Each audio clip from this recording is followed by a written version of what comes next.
To pray, there's no angels where I go, only pieces that are broken, scattered dreams across the floor. I'm home. Alrighty, hello everybody. This is Kira's show here. Now, whenever we last left off, Azuka Midoriya, he went to the USJ and gave backup to the heroes. Many of them did see him, noticing him as the eye-patch Ghoul, as well as the three-eyed Ghoul, which people are now calling the three Kagune Ghoul. Something like that. All Might was the only one close enough to tell exactly what that boy was. And getting him debriefed, well, yeah, that did take a bit of time. Along with that, he did explain exactly what the Ghoul was talking about. He has been through some form of torture. Along with that, he has at least heard the rumors and eyewitness reports. That Ghoul may be attacking other ghouls. And today was proof that that thing itself was trying to do good. It's trying to protect people and kill other members of its own species. Along with that, it was insane. That the way the thing was talking, the way the thing was acting. It had no problem killing the CCG operatives. However, it immediately left once other people started to intervene. No reason really given.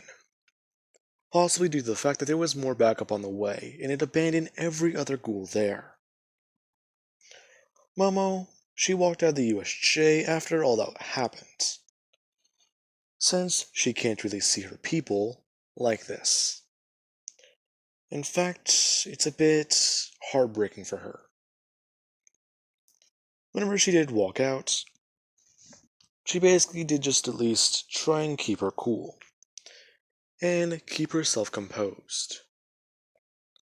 While Bakugo, she at least wanted to talk. After she came out, someone just yelling and trying to talk to Momo, asking her exactly what the fuck happened to Midoriya. To which she just says that she doesn't know, and to keep her voice down. They can talk about this later. For right now, we need to help and see if there are any survivors. The two heading back in. The CCG has gotten quite a lot of the ghouls there arrested, and is taking them away. As Momo and Bakugo walk past a few of them. Some of the ghouls look directly at these two.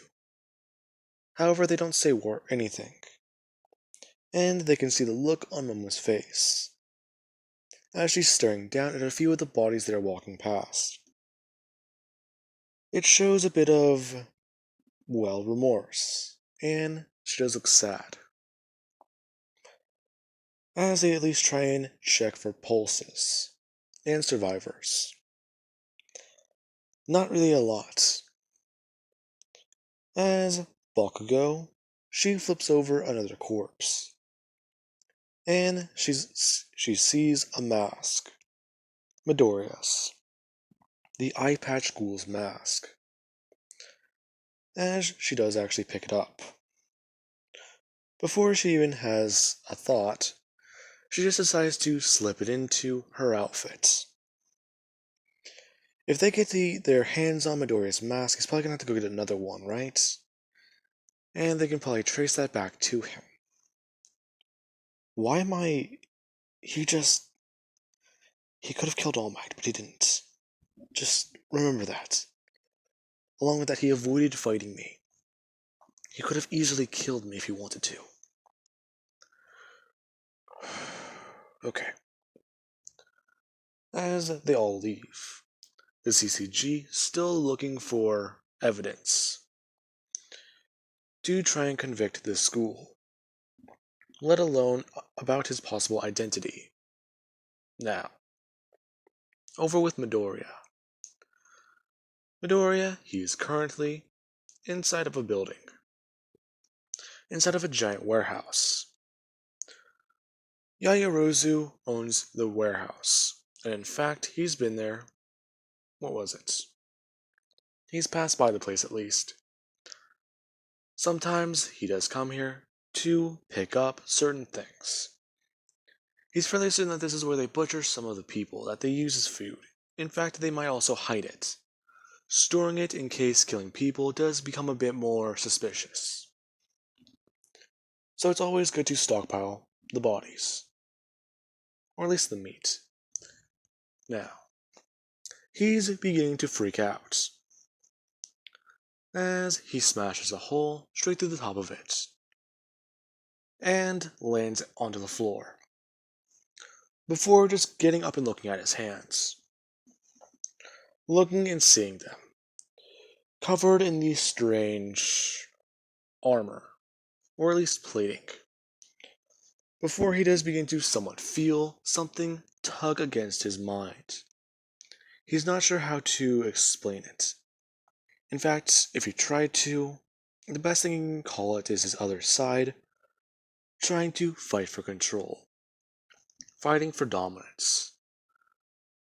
As Midoriya, his Kagunes all shoot out of his back and begin to swing wildly around the area, spikes being blasted off in every different direction, while the Kagune on his waist are just sliding around onto the ground, tearing up everything around him, while the tail one, it's sort of just swinging up in the air, trying to find anything to attack, let alone latch onto. Now, Midoriya is trying to gain his sanity, and trying to compose himself, his other self speaking into his ear, telling him just to let go, and that it would feel so nice just to be free of that little restraint, that little struggle you feel. You don't know exactly what you are. Your sides are fighting each other. In fact, they're going to warn each other right now. You can feel it. The Kakuja trying to form, trying to protect you. However, your human half, the pain you're feeling, that hunger, cannibalism of both species. You don't think you can live with yourself, do you? Midoriya bringing his hands up to his ears and beginning to claw into the skin, telling him to shut up, shut up, shut up, as he swings back his head and bashes it into the floor, doing this over and over and over again, until the other Midoriya stops talking, to which he's been at it for almost about 20 minutes. Now, whenever he does get up, it's a bit odd. His episode stopped, and he just thinks to himself. He needs to find out exactly what is going on, and what happened. So, let's find this out. As he begins to tear off the Kakuja around his body. And, well, he disables his own Kagune. He basically rips his wings out and his tail. They'll reform later. He doesn't need them right now. Along with the fact that they're beginning to go out of control. So, let's find out exactly what is going on. As he heads back to the Yaoyorozu Manor. It did take him about an hour or so, but hey. Trying to be stealthy, especially after what he just did, is going to be a bit harder. Since he did have to apprehend some clothes from somebody. He stole them. Anyways, now, whenever Midoriya does get back, he does actually find what's going on. He finds out that Momo, she's already here. And in fact, As soon as he came walking to the front door, she had a ton of questions to ask him. However, Mr. Yaoyorozu was basically yelling and screaming at her about exactly what she did. Her protesting that she could not throw her cover. If she does, then everything they've built in the human world would come crashing down in less than an instant. Him just screaming at her that that would be better than just leaving their family to rot in the CCG prison. As soon as she saw Midoriya, Mr. Yaoyorozu looked over to him, before bringing his hand up and saying that the Chimera has no power in this conversation. Do not even try dragging him into this. Before she opens her mouth, going to state that he isn't a regular Chimera, nor a true one.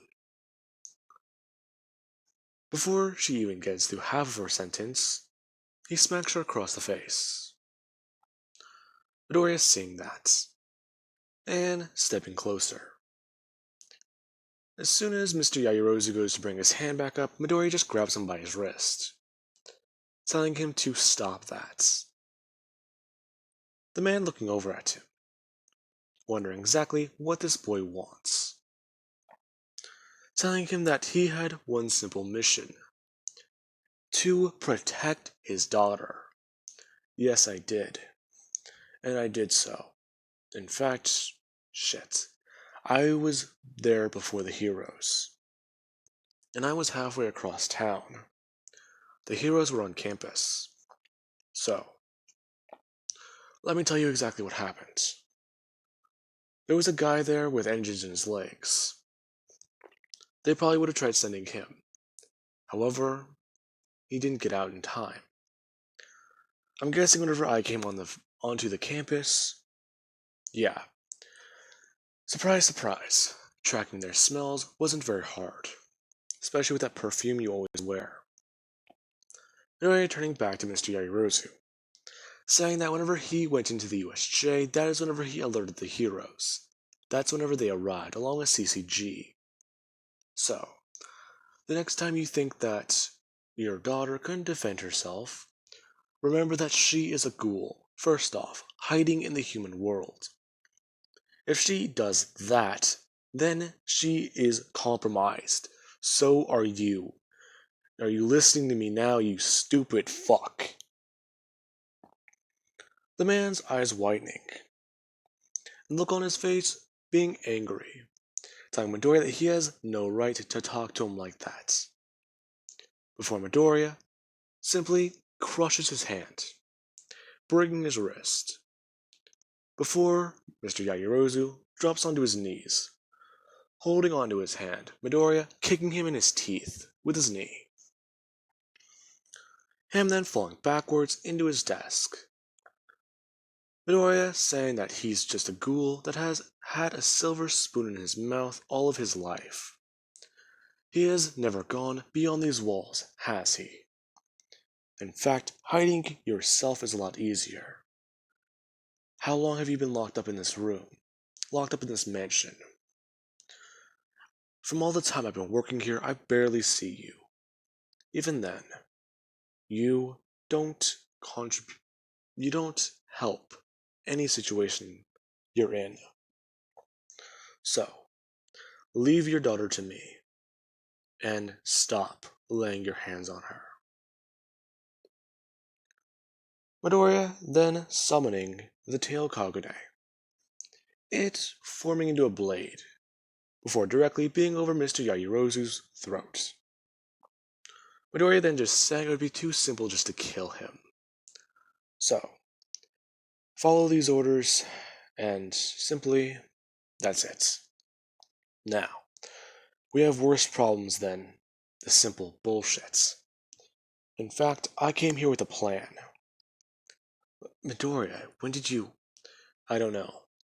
It sort of just happens. Now listen to me. I don't know what's going on with me, but your people, I have a pretty good estimate. They're being taken to a ghoul prison. And that ghoul prison isn't having any new prisoners. Not right now, I don't think.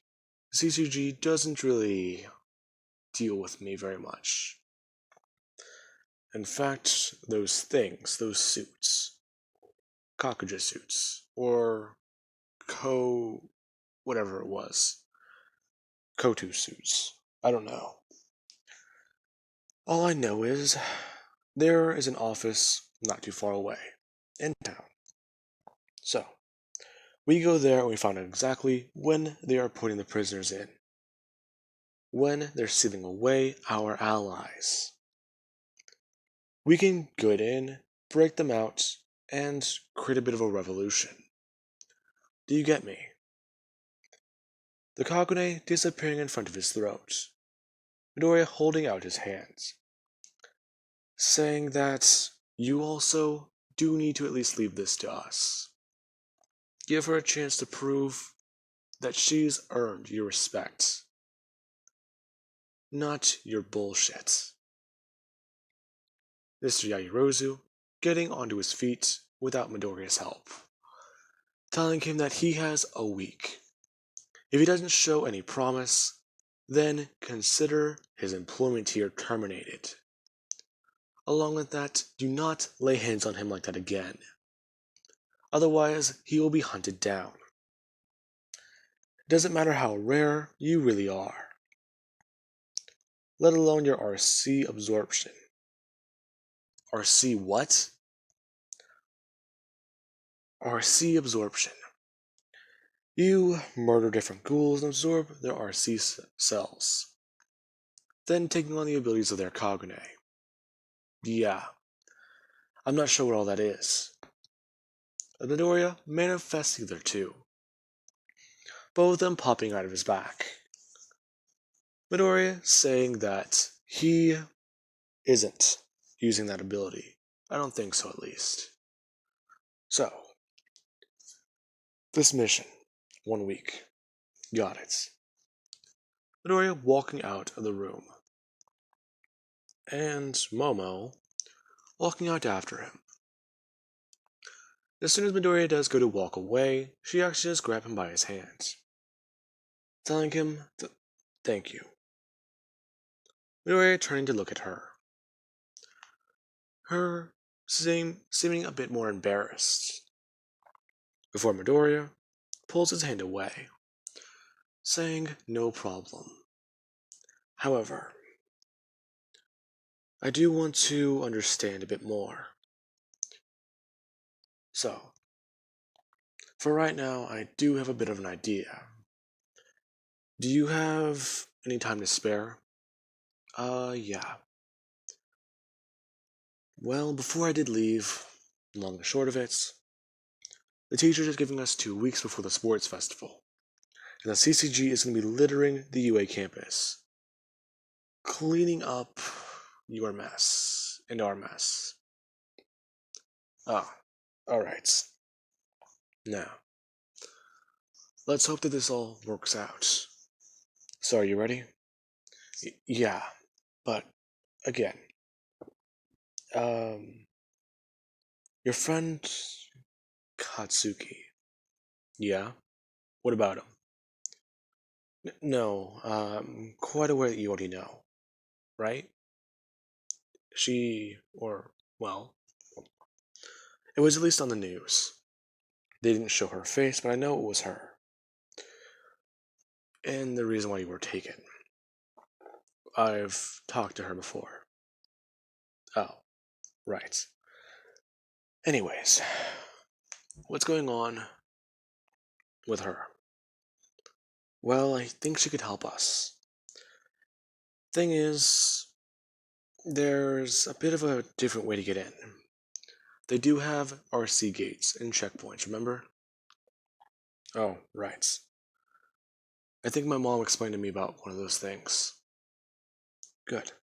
So, we're going to try and get into the facility, and if we trigger one of those points, then we're immediately going to be recognized and attacked. Do you understand? Yeah. So you want to get her involved in this? Well, I mean, it's the best thing I can think of. She basically won't trigger anything. along with that, as long as she doesn't use her quirk and wears something different, I think she might be fine. Fuck. After what happened today, I don't think she's gonna talk to me. Now, with that being said, later on into the day, back at Katsuki's house, she is actually waiting, and she's currently rinsing something out in the sink. She's rinsing off a piece of cloth as she sits down, cleaning up the mask, Midoriya's mask, getting the blood off of it, being very careful with the water, since she might damage the leather. Now, after she does rinse it out once more, she does actually continue, until it's at least somewhat good. The mask does need to dry, so it's going to be a bit difficult. But she is curious, as she does put it onto her face, and put on the eye patch, before at least looking at herself. She can see straight through the eye patch, so it's really just there for decoration. It's nothing more. So why is it... Her being a bit confused, trying to understand Midoriya a bit more. This is one of the only things she has left of him right now. The new him, at least, right? She only has memories of the guy she used to fight. She used to spend so much time with. In fact, she does actually feel a bit excited wearing this thing, since it does remind her of him. Now, with that being said, there is a knock on her bathroom door, her immediately getting frightened, before she does begin to take off the mask, and hide it underneath the sink, opening it to find her mother, who's telling her that she's spent far too long in there already. As she walks out, getting the mask later and taking it to her bedroom, where she does actually find something on her window. The window is a bit, well, steamy, you can say. It's very cold outside, and there's a thin layer of water, or I guess you can say fog. And there's something written on it. SOS. And an address. It's written backwards, but hey, she thinks that she can understand what it means. Taking a picture of it, and walking to the bathroom, holding it up to a mirror and seeing the address, and exactly what time they need to meet. Now, with that being said, I do hope that you guys enjoyed, and have an amazing night. I'll catch you guys in the next part.